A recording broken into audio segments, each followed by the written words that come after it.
is Krishna. In one sense, she's the same as Krishna. Huh? Our philosophy is achintya bheda bheda tattva. Bheda bhed means the same and not the same, simultaneously. That's why it's called achintya, inconceivable. Huh? So Krishna's potencies are the same as Krishna, yet they're different. So, qualitatively, his potencies are identical with him. Therefore, this material world, for example, is also Krishna. The soul, each and every one of us, is also Krishna, because we're simply emanated from Krishna. So we share a lot of his qualities. But quantitatively, we're different. This material world is only a subset of Krishna's potencies. And the soul only has a tiny, tiny, infinitesimal amount of Krishna's qualities. We may have similar qualities, but his are unlimited and ours are very, very tiny. So our philosophy is like that. Similarly, Radharani is Krishna, except she's not. And you might say this is illogical, but transcendental logic is beyond material logic. It's different. There are possibilities for transcendental entities that ordinary entities don't have. In the transcendental world, everything is one, yet it's all different too. So it's bhed abhed, different and non-different at the same time. But you notice we put bhed first, different. So we emphasize, in our lineage, we emphasize the difference between Krishna and his potencies, between Krishna and the living entities, between Krishna and his creations. We emphasize the difference, or the duality, even though the unity is also there.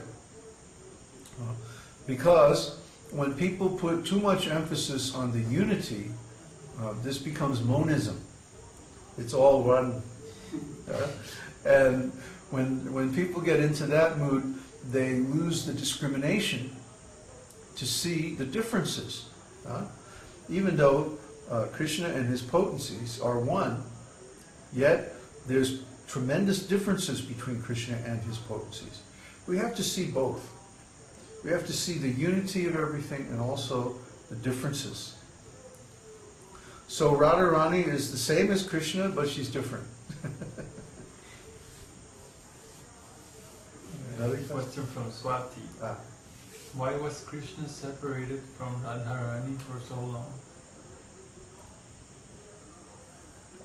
You're referring to Krishna Lila when Krishna went to Dwarka?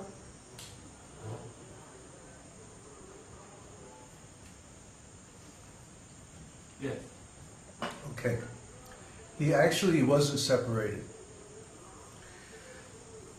What happens is Krishna's Leela is divided into two sections. The confidential pastimes in Vrindavan and the public pastimes in Dwarka. When Krishna is in Vrindavan, he is manifesting his pastimes as Govinda, the transcendental cowherd boy. And then when he goes to Dwarka, he is manifesting his pastimes as Vasudeva. So these are two different forms of Krishna. So when Krishna apparently leaves Vrindavan, actually he doesn't leave at all. It's simply that he becomes invisible in Vrindavan and he becomes manifest in Dwarka. See? Do you follow? Govinda disappears into the hearts of the gopis and other residents of Vrindavan. And he remains within their hearts. Whereas Vasudeva, who had been within the hearts of Vasudeva and Devaki and the other members of the Jadu dynasty, he comes out and manifests to perform the Dwarka Lila. You see? Just like Krishna, he appears in Mathura, in the prison cell of Vasudeva and Devaki.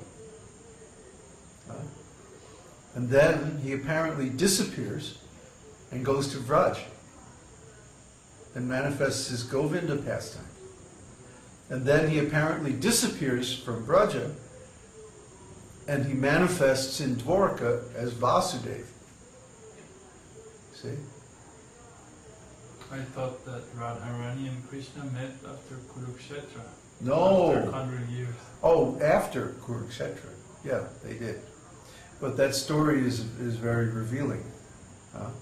After Kurukshetra, the Battle of Kurukshetra, after Krishna had been absent, apparently absent from Vrindavan for 108 years,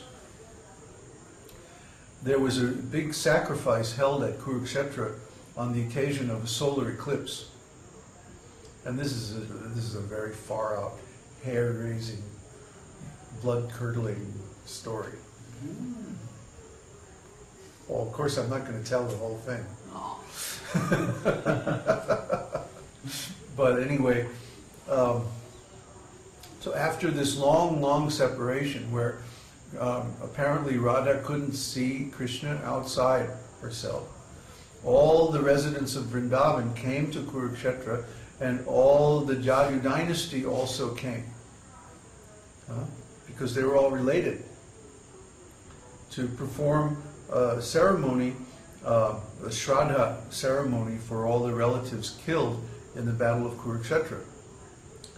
So, during the solar eclipse itself, Vasudeva Krishna came to see the residents of Vrindavan and Radharani. And this is a very far out story.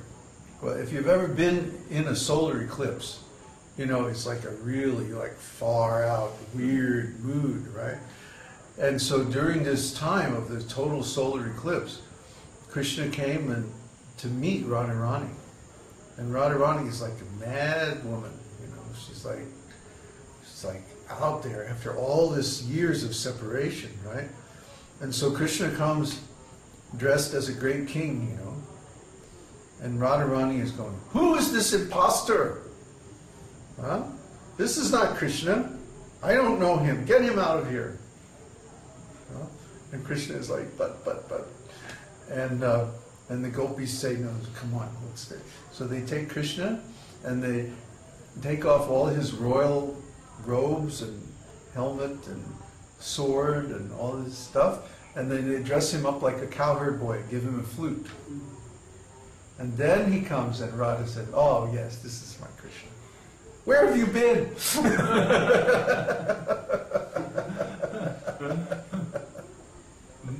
So, anyway, you can read about that in Vidagda Madhava.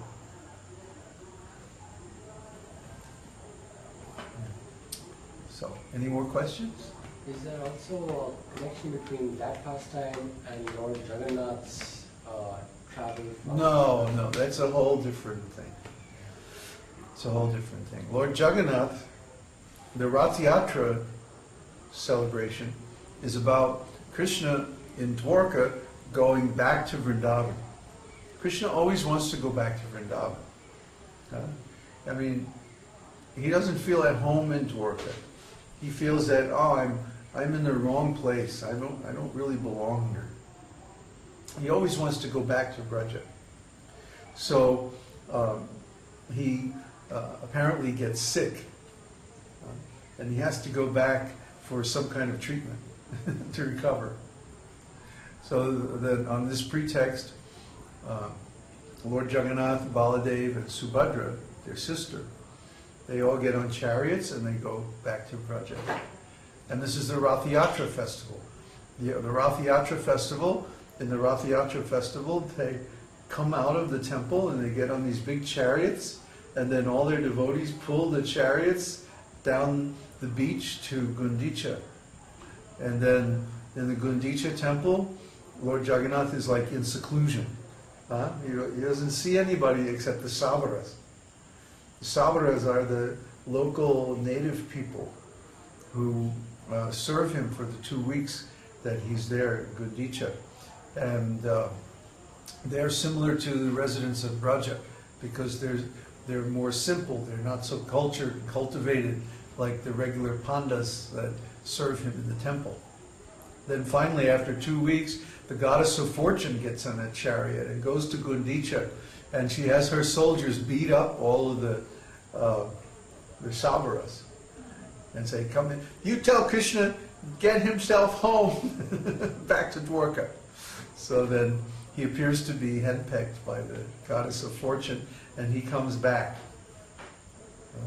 Like that. It's a very, very charming